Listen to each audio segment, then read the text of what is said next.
Primero quiero hablar un poquito de a qué nos referimos con una onda y tal vez ver las propiedades de las ondas, cómo describimos una onda mediante números. Supongo que ya algunos de ustedes están familiarizados con los términos de longitud de onda, frecuencia, periodo. Y vamos a hacer un ejemplo simple y vamos a terminar la parte de resonancia y sonido en la próxima clase. ¿Ok? Entonces, comencemos hablando de qué es una onda. Una onda es una perturbación que es generada en un medio. Entonces, vean las palabras en rojo ahí, son bien importantes. Es una perturbación generada en un medio que tiene una estructura periódica y puede propagarse con cierta velocidad. El ejemplo típico para hablar de ondas es, por ejemplo, una piedra que cae en un estanque. ¿Okay? Entonces, vemos esa imagen que ilustra esa situación, donde sabemos que cuando la piedra cae, en el estanque se forma una serie, un patrón de eh, crestas y valles, básicamente. ¿Ok? Entonces, el nivel del agua sube en ciertas partes y baja en otras. ¿Ok? Esa va a ser la estructura básica de las ondas que nos interesa tener en mente. También sabemos que en el momento en que la piedra cae en el estanque, la onda comienza a propagarse, ¿cierto? Por el agua. Entonces, el agua en ese caso es el medio y la onda es una estructura de perturbaciones del agua, donde el agua tiene diferente altura. ¿Ok? ¿Cierto? Entonces, en este caso, la onda no es algo como que podemos necesariamente tocar, palpar, este, sino que vamos a querer abstraer un poquito más e imaginar la onda como la altura del agua en los diferentes puntos en donde esa perturbación está. ¿Ok? Pues en algunas partes la altura va a ser mayor que en el resto del estanque y en algunas partes va a ser menor que en el resto del estanque. Vamos a ver de qué se trata eso más adelante. Entonces, una onda es importante en la física porque las ondas son uno de los dos medios clásicos por los cuales se puede transportar energía de un punto al otro del espacio, del universo, ¿verdad? ¿Ok? Entonces, la primera forma, que tal vez es más familiar para nosotros, es la que vemos aquí ilustrada a la izquierda, ¿ok? De transportar energía y sería, por ejemplo, cuando esta arquera tire la flecha, la manzana se va a mover, ¿cierto? ¿Ok? La flecha se va a ir con la manzana, ¿ok? Entonces, la manzana acá adquiriría energía. En el momento que un objeto comienza a moverse, adquiere lo que se conoce como energía cinética. Pero sabemos que la energía aquí fue transportada por la flecha a través de este espacio hasta llegar a la manzana. Es decir, un objeto viajó que tenía energía cinética y luego le pasó un poco de esa energía a otro, a la manzana.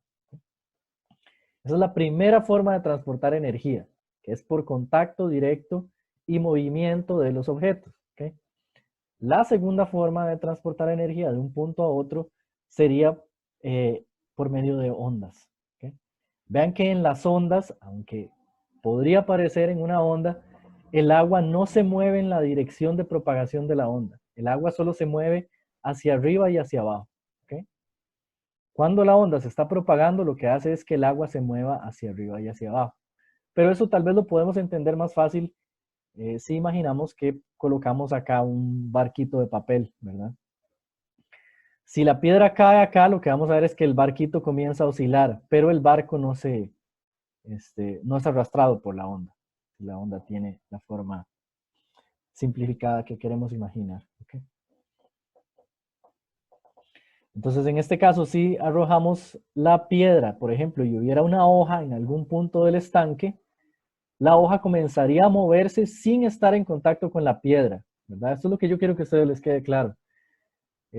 Parte del movimiento de la piedra es transportado como energía hacia la hoja, es decir, el movimiento de la piedra en un punto del estanque genera movimiento de la hoja en otro punto del estanque y esa energía es transportada por la onda. ¿Okay? La piedra y la hoja no se tocan, sin embargo, se transfiere energía de una a la otra. Muy diferente de este caso en el cual para que la flecha le transfiera energía a la manzana, tiene que tocarlo. Ok, entonces, viendo ahora sí los detalles de cómo queremos imaginar una onda, vamos a imaginar primero lo que se conoce como una onda transversal. Imaginamos que cae la piedra en el estanque, esta es la superficie del agua antes de la caída de la piedra, y eso genera una serie de perturbaciones en el agua, ¿verdad? Que se propagan, pero sí me gustaría tal vez que le pongamos atención a esta parte, y es que el agua no es la que se propaga hacia la derecha. ¿Okay? Lo que se propaga hacia la derecha es la perturbación. El agua lo único que hace es elevarse o hundirse. ¿Okay? Veamos tal vez de nuevo, la piedra cae en el estanque y la perturbación se propaga alejándose de la fuente, que sería la piedra en ese momento. Ok, entonces, ¿cómo incorporamos un poquito de matemática en todo esto que estamos diciendo? Bueno, primero, vamos a definir lo que se conoce como la amplitud, longitud de onda, frecuencia y periodo de una onda. Ahora, la perturbación, la velocidad con que la onda se propaga hacia la derecha, y vamos también a hablar un poquito en detalle de a qué nos referimos con la velocidad. Si el agua no se mueve, ¿qué es lo que se mueve? Hacia la derecha. La velocidad de una onda, ¿ok? Sería la velocidad de una onda. Entonces, primero comencemos con la parte tal vez más simple, que sería la amplitud. Recordemos que antes de que la perturbación fuera provocada por esa piedra que cae, el nivel del agua estaba donde indica esa línea horizontal roja, ¿ok? Entonces vean que lo que hizo la piedra en realidad fue hacer que ciertas partes del agua se levanten y otras se hundan. La distancia desde el nivel original de la superficie del agua hasta cualquiera de esos dos puntos extremos, ya sea el pico de la onda acá o lo que se conoce como el valle de la onda, cualquiera de estos valles, esa distancia es lo que se conoce como amplitud, ¿ok? Tenemos un pico, tenemos un valle y, bueno, antes de hablar de amplitud, quería también mencionar el nodo, ¿ok? Un nodo es un punto en el que el agua está al nivel que tenía antes de que cayera la piedra, ¿verdad? Antes de que la onda estuviera viajando a través de ella. Entonces, todos los puntos que coinciden, ven que la superficie del agua ahora perturbada es esta, pero todos los puntos que coinciden con el nivel original del agua se conocen como nodos. ¿Ok? Ok. Entonces, ahora sí, la amplitud de la onda sería la distancia medida desde el punto medio, que era el nivel original del agua, hasta un pico, ¿verdad? O, si se quiere, un valle. La distancia sería la misma. Por lo tanto, esta línea divide la onda exactamente por la mitad. ¿Okay?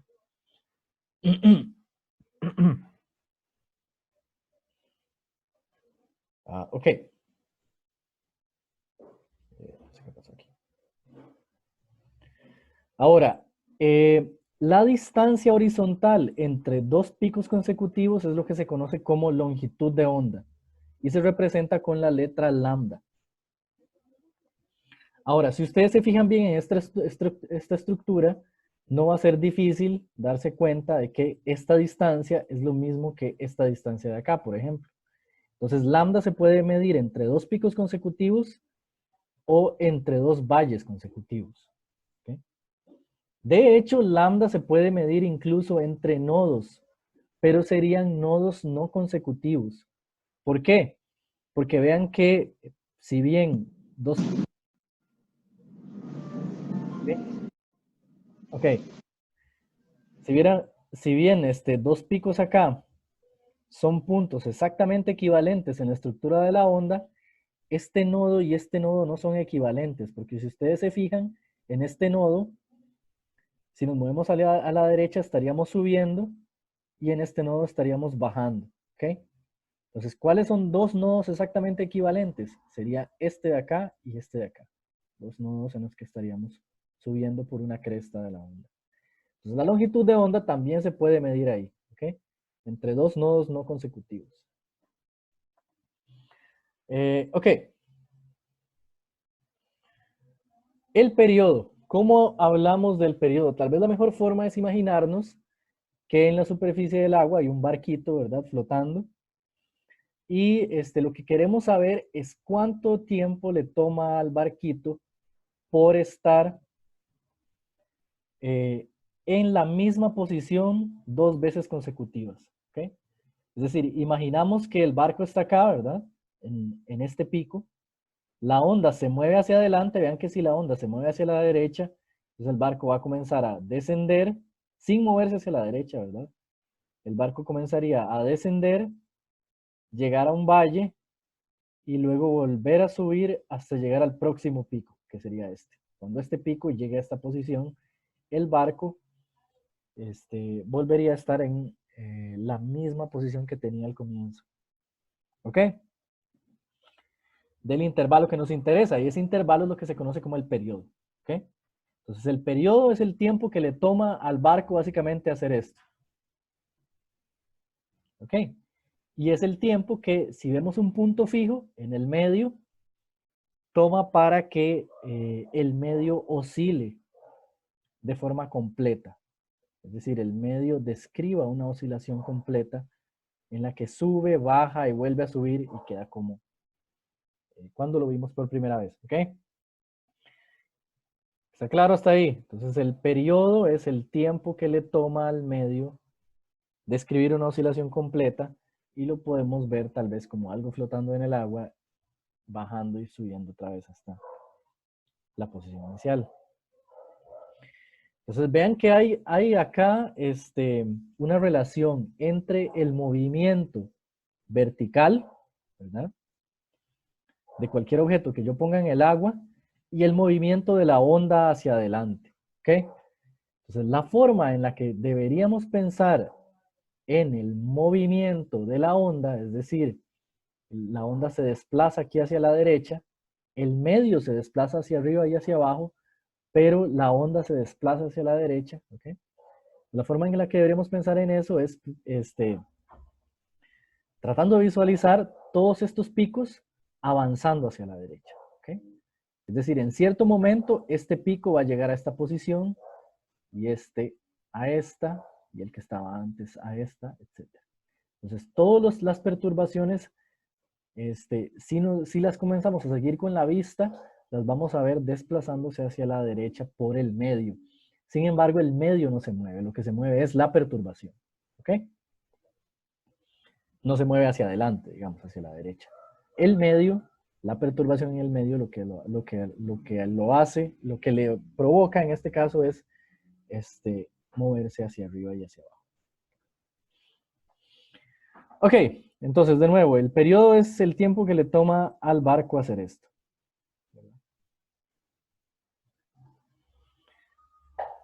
Ahora, la frecuencia es cuántas veces el barco hace eso, es decir, describe una oscilación completa por segundo. Y si ustedes se ponen a pensar, la relación con el periodo tiene que ser de esa forma. ¿Okay? La frecuencia es 1 entre t. ¿Okay? Vean que, por ejemplo, si el periodo fuera 2 segundos, entonces la frecuencia dice que por cada segundo el número de oscilaciones completas es un medio. ¿Okay? Es importante, tal vez, detenerse a pensar en eso y verle la lógica. ¿Okay? Entonces, si el periodo fuera 2 segundos, la frecuencia es un medio. Eso quiere decir que hay media oscilación por segundo. ¿Okay? Si el periodo es 2. Ahora, si el periodo fuera 0.5, ¿okay? ¿Cuántas oscilaciones habría por segundo?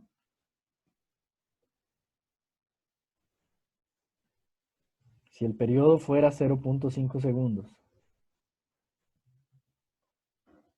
Bueno, el número de oscilaciones por segundo es justo la frecuencia, entonces sería 1 entre 0.5, que sería 2.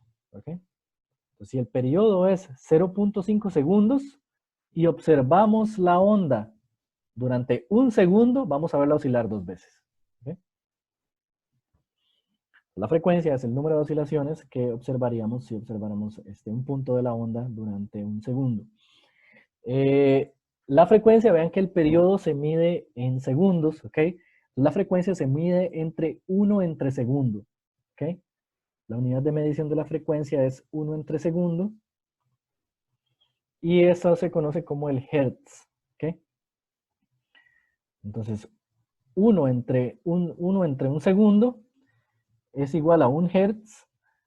Y 1 hertz está definido como un número de oscilaciones completas que un medio describe en un segundo cuando hay una oscilación en él, hay una onda viajando en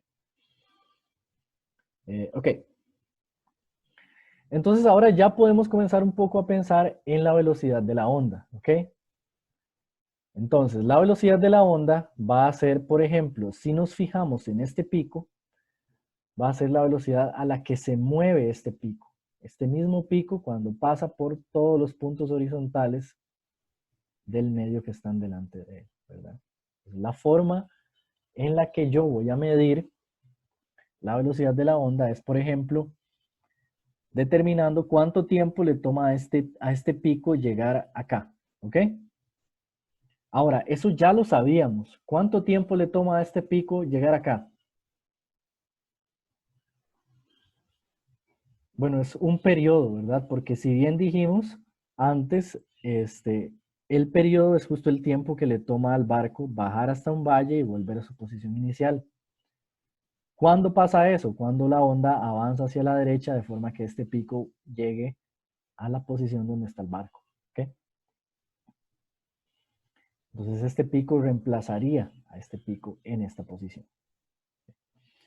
Entonces, por ejemplo, una forma fácil de medir la velocidad de la onda es esa. Es ver cuánto le toma a este pico desplazarse hasta acá. Eso tiene que ser un periodo de la onda. Y entonces la velocidad, por supuesto, yo la uso en su definición usual, distancia recorrida entre tiempo. Ya sé que el tiempo es el periodo. Ahora, ¿cuánto es la distancia? ¿Cuánto es la distancia que este pico recorre desde acá hasta acá? ¿Alguien logra verlo? La longitud de onda. Exacto. La distancia que recorrería este pico si se trasladara de acá a acá sería una longitud de onda exacta, porque habíamos dicho que la longitud de onda es la distancia entre dos picos consecutivos o dos valles consecutivos o dos nodos no consecutivos, ¿cierto? Pues acá hay un lambda. Por lo tanto, entonces la velocidad yo la puedo definir como lambda entre t, ¿ok? Longitud de onda entre periodo. Esa es la velocidad con la que esta onda se mueve hacia la derecha.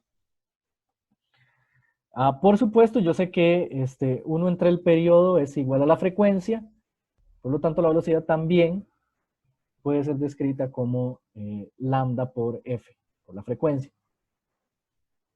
Y solo para resumir, entonces hasta ahora conocemos estas tres fórmulas, ¿ok? Conocemos la definición de frecuencia en términos del periodo y las relaciones de la velocidad con la frecuencia y el periodo a través de la longitud de onda, ¿ok? Esas son las tres ecuaciones básicas que nos hablan de la estructura de una onda, ¿ok? Entonces, si conocemos, por ejemplo, la longitud de onda y conocemos la frecuencia de cierta onda, podemos conocer la velocidad a la que se mueve, ¿ok?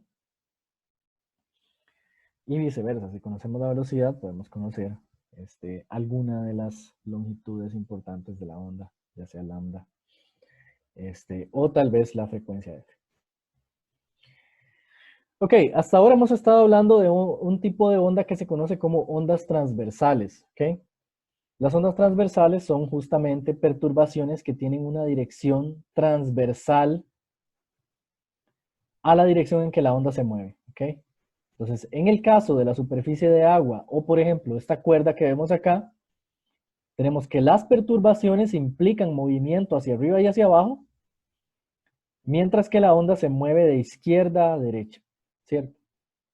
Entonces, cuando eso pasa, cuando la dirección en que la onda se mueve es perpendicular a la dirección en que la perturbación tiene lugar, la onda se denomina una onda transversal. Podemos imaginar este caso también, en el que la oscilación va a ser provocada en un resorte de esta manera, en el que nada más pulsamos hacia adelante, ¿verdad? Con la mano, y el resorte se contrae y esa contracción se propaga, ¿ok?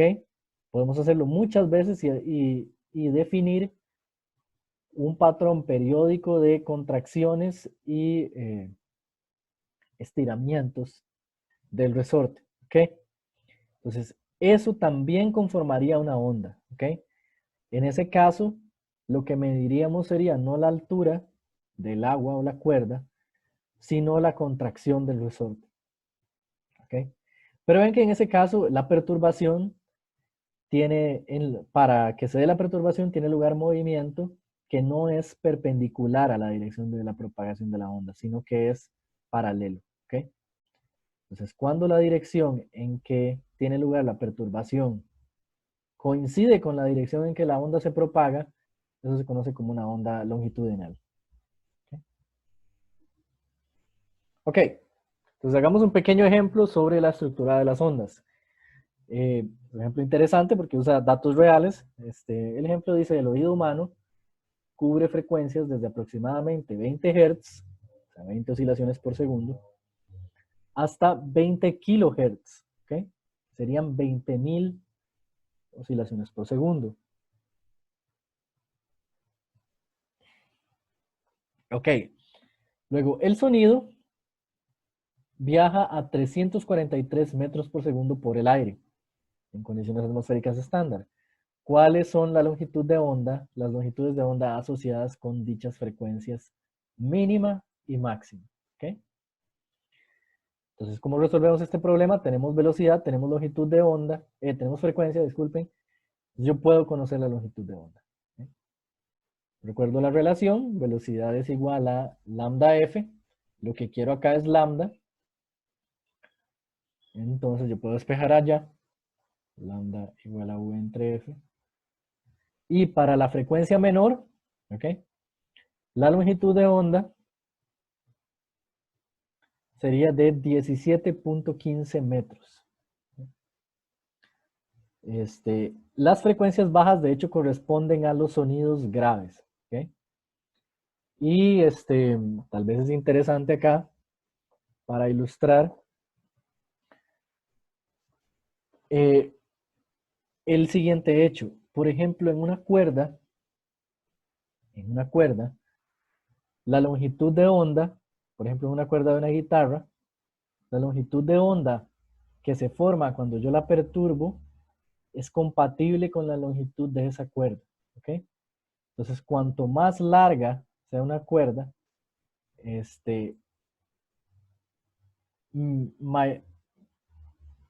mayor va a ser su longitud de onda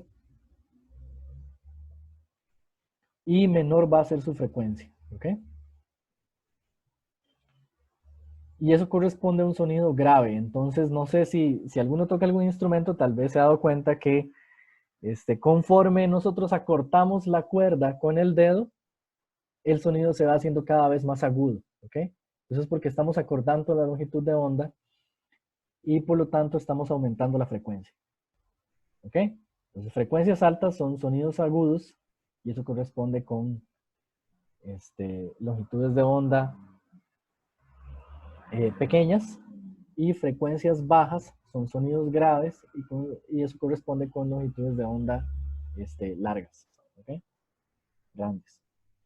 Entonces, el sonido de menor frecuencia que puede detectar el oído tiene una longitud de onda de aproximadamente 17.15 metros. ¿Ok? Eso quiere decir que eso es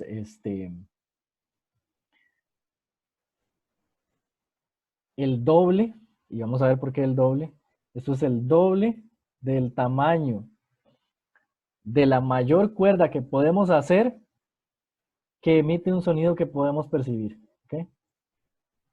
Mayor, una longitud de una cuerda mayor que la mitad de esto, vamos a ver por qué es la mitad, mayor que la mitad de esto, ya el oído no la percibe. ¿Okay? Es demasiado grave. De hecho, eso se conoce como un infrasonido. Similarmente, para el otro extremo tenemos la misma velocidad, la frecuencia ahora mayor de 20.000 Hz, y eso nos da una longitud de onda de 1.7 por 10 a la menos 2 metros, ¿ok? Es decir, 1.7, disculpen, 1.7 centímetros, ahora sí, 1.7 centímetros, y la longitud más larga es de 17,15 metros, ¿ok? ¿Está claro hasta ahí? Sí. Pero, o sea, lo importante acá es aprender a usar estas relaciones, ¿verdad? Pues tenemos que la frecuencia y la longitud de onda siempre se pueden saber si conocemos alguna de ellas y la velocidad, o podemos conocer la velocidad si conocemos ambas, etc. Ok, solo para finalizar esta introducción a las ondas, vamos a hablar un poquito de lo que se conoce como los fenómenos de interferencia y superposición. ¿Okay? Desde el principio de superposición dice que si dos ondas coinciden en algún punto del medio en el que se mueven, ellas pueden interferir.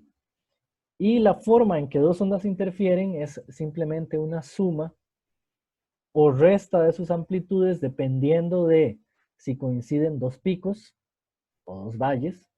En ese caso, se suman las alturas de los picos o se suman las depresiones de los valles. Pues es un hueco más profundo. O si coincide, por ejemplo, un pico de una onda y un valle de la otra. ¿Okay? Vamos a ver cómo funciona eso. Por ejemplo, imaginemos que esas dos ondas coinciden en el mismo punto. ¿Ok? Es más, coinciden en toda esta trayectoria de la superficie del agua, por ejemplo. ¿Okay? Tenemos que la onda de arriba tiene una amplitud A1 y la onda de abajo yo voy a decir que tiene una amplitud A2.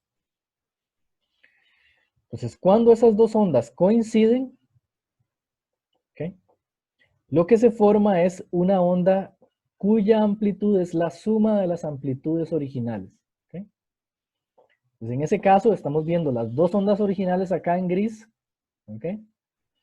Y la onda que se forma va a tener, vean que va a tener la misma longitud de onda, la misma frecuencia, pero su amplitud va a crecer. ¿Okay?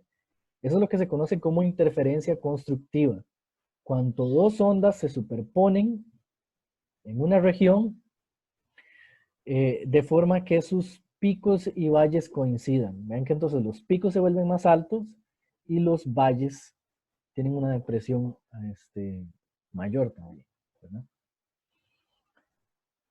Ok. Ahora, ¿qué sucede si las dos ondas coinciden en el mismo punto? Pero vean en este caso, si las vemos por separado, ¿okay? En la posición donde esta onda tiene un valle, esta onda tiene un pico. ¿Okay? Entonces, si coinciden los picos de una con los valles de la otra, picos de una con los valles de la otra, ¿qué es lo que sucede? ¿Okay? Entonces, en ese caso, lo que vamos a tener es un patrón que va a tener más o menos de esta forma, en donde yo tengo que de nuevo sumar las amplitudes. Pero vean que en este caso, yo voy a tener que la onda roja va a intentar que el agua se mueva hacia arriba, por ejemplo, si esto fuera una superficie de agua, y la onda negra va a intentar que el agua se hunda, ¿ok? Se mueva hacia abajo. ¿Cuál es el resultado final de esas dos interacciones combinadas? Bueno, va a ser la amplitud de esta menos la amplitud de esta otra onda negra. ¿Okay? Y si las ondas tienen exactamente la misma amplitud, si A1 es igual a A2, lo que va a suceder es que en todas las regiones en que interfieran con esa orientación, lo que se va a producir es simplemente que las ondas se cancelan. ¿Ok? Una onda cancela a la otra y la superficie del agua vuelve a estar totalmente horizontal, sin perturbación. ¿Ok? Eso es lo que se conoce como interferencia destructiva. Es decir, las ondas se superponen de tal forma que se destruyen entre sí. Tal vez alguien ha visto patrones como este, ¿verdad? Estos son dos formas de visualizar dos ondas provocadas por la caída, por ejemplo, de dos piedras en un estanque, ¿ok? Y cómo los patrones de picos y valles que ellas producen interfieren, ¿ok? Cuando se combinan. Entonces, si lo vemos acá, podemos tal vez, tratando de distinguir que las partes blancas acá son las protuberancias del agua, ¿ok? Vean que en todas estas regiones, ¿ok? En todas estas regiones, el agua no tiene protuberancias, ¿ok? Entonces, en estas regiones lo que está pasando es que las dos ondas que provocaron perturbaciones en estos dos puntos interfieren y se destruyen. Acá hay interferencia destructiva y por lo tanto el agua en estas regiones está totalmente calma, aunque sea difícil de imaginar. Estos son fotos reales, ¿verdad? El agua en estas regiones no se mueve, solo se mueve en las regiones aledañas, justo porque acá hay interferencia, ¿ok? Estas dos fotos se conocen como patrones de interferencia, tal vez se ve también claramente acá, ¿verdad? En estos surcos, las dos ondas provocadas por cada una de esos puntos de perturbación se cancelan y el agua se vuelve totalmente horizontal, ¿ok? Ahora, en los puntos medios de estas franjas, esto ya es más difícil de ver desde arriba, las dos ondas tienen interferencia constructiva, por lo tanto, siguiendo una línea justo en el medio de estas franjas, encontraríamos los picos más altos y los valles más bajos de toda la perturbación del agua, ¿ok? Pues acá habría interferencia constructiva y en los puntos, en los surcos en medio, habría interferencia destructiva, ¿ok? Recordemos que la ciencia, tal vez la matemática detrás de eso, es más fácil de lo que uno podría creer, ¿verdad? Es nada más sumar las dos amplitudes de las dos ondas si hay interferencia constructiva y restarlas si hay interferencia destructiva. Otro detalle también es que las ondas, para que esto suceda, tienen que tener la misma longitud de onda o la misma frecuencia. ¿Ok? Ok. Ok, para analizar lo que mencioné anteriormente, por ejemplo, el movimiento de una onda en un medio y cómo se produce por parte de esa onda, por ejemplo, los sonidos en una cuerda de algún instrumento, de una guitarra, por ejemplo, es importante comenzar reconociendo qué es lo que se produce en una cuerda cuando producimos un pulso. ¿Okay? Entonces, la propagación de los pulsos por cuerdas, que son perturbaciones, pero en este caso no son periódicas, ¿verdad? Son el primer paso para entender qué sucede con un fenómeno que se conoce como ondas estacionarias, que es lo que tiene lugar, por ejemplo, en las guitarras, en las cuerdas de las guitarras. ¿Okay? Entonces, vamos a imaginar dos situaciones que son importantes que involucran lo que se conoce como reflexión de una onda. Imaginemos que tenemos, por ejemplo, esta cuerda atada a una pared y generamos en ella un pulso. Podemos hacerlo con la mano, ¿verdad? Simplemente darle una sacudida a la cuerda para que haya un pulso que se propague, ¿ok? Ok, si el extremo que está atado a la pared está fijo en un punto, es decir, por ejemplo, está amarrado a un tornillo en la pared, la cuerda no se puede mover acá. En este punto del medio de propagación, que en este caso sería la cuerda, este punto está fijo, ¿ok? Este punto requiere que la altura aquí nunca cambie. Vean que en el resto de la cuerda se puede elevar y propagar el pulso, excepto acá. ¿Qué es lo que pasa? Bueno, si ese punto está fijo, la onda va a ser reflejada por la pared. La onda va a ser reflejada por la pared pero se va a invertir, ¿ok? Entonces, cuando el pulso llega a la pared, si el extremo está fijo, la onda se devuelve, pero en este caso el pulso va a tener una forma hacia abajo, ¿ok? Ahora, si tuviéramos una cuerda, pero el extremo equivalente a este estuviera, por ejemplo, en una argolla, colocada en una barra, es decir, esta parte de la cuerda se puede deslizar, no tiene que estar siempre en la misma altura. La reflexión es el opuesto de lo que vimos en este otro caso, ¿ok? La reflexión de un pulso va a tener lugar con el pulso con la misma forma que tenía originalmente, solo su velocidad va a estar invertida, ¿ok? Entonces, cuando hay un extremo fijo, los pulsos se reflejan invertidos y con la velocidad invertida. Cuando hay un extremo libre, se conoce esto, los pulsos se reflejan con la velocidad opuesta, pero su forma original, sin invertir. ¿Okay? Entonces, en la próxima clase vamos a ver un poco cómo es que esto genera las ondas que producen las notas musicales. ¿Okay?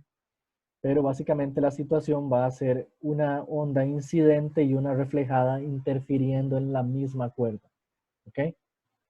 Vamos a ver que eso produce unos patrones especiales que se conocen como ondas estacionarias, que tienen las mismas propiedades de las ondas que vimos hasta ahora, longitud de onda y frecuencia, pero tienen una característica bien particular y es que no parecen moverse hacia adelante. ¿Okay? Van a estar estacionarias en un mismo punto y solo oscilando hacia arriba y hacia abajo como el movimiento de una cuerda. En la próxima clase vamos a ver eso un poco más en detalle. ¿Ok? Por ahora, solo yo quiero preparar para la próxima clase la situación que vamos a ver. ¿Ok? Hasta ahora hemos visto ondas moviéndose hacia adelante y hacia atrás. Ahora, sabemos que, por ejemplo, cuando nosotros rasgamos una cuerda de una guitarra, lo que imaginamos que la cuerda hace, tal vez con más facilidad, lo que no es más fácil imaginar, es que la cuerda hace una oscilación de este tipo. ¿Okay? La cuerda se mueve hacia arriba y hacia abajo. Bueno, eso puede verse como una onda. ¿Okay? De hecho, esto sería la mitad de una onda completa. Si nosotros tratamos de extender con la imaginación este pico hasta pasar por un valle y volver a cero. ¿Ok? Entonces podríamos imaginar esto como la mitad de una onda, por eso acá está señalado lambda medius, la mitad de una longitud de onda completa. Y en la situación de abajo, la parte de abajo se ve bien.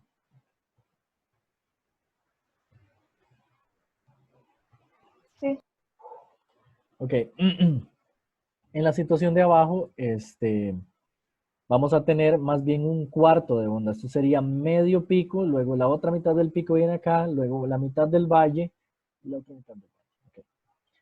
Okay. Vamos a ver que podemos dibujar esto como las ondas que hemos visto hasta ahora y podemos de hecho encontrar cómo se relaciona la longitud de una cuerda con las frecuencias que ella tiene posibilidad de tener, de generar. Eso es la parte que se conoce como ondas estacionarias. Después de eso vamos a ver un poquito de sonido y la intensidad del sonido y estaríamos completando la parte de ondas.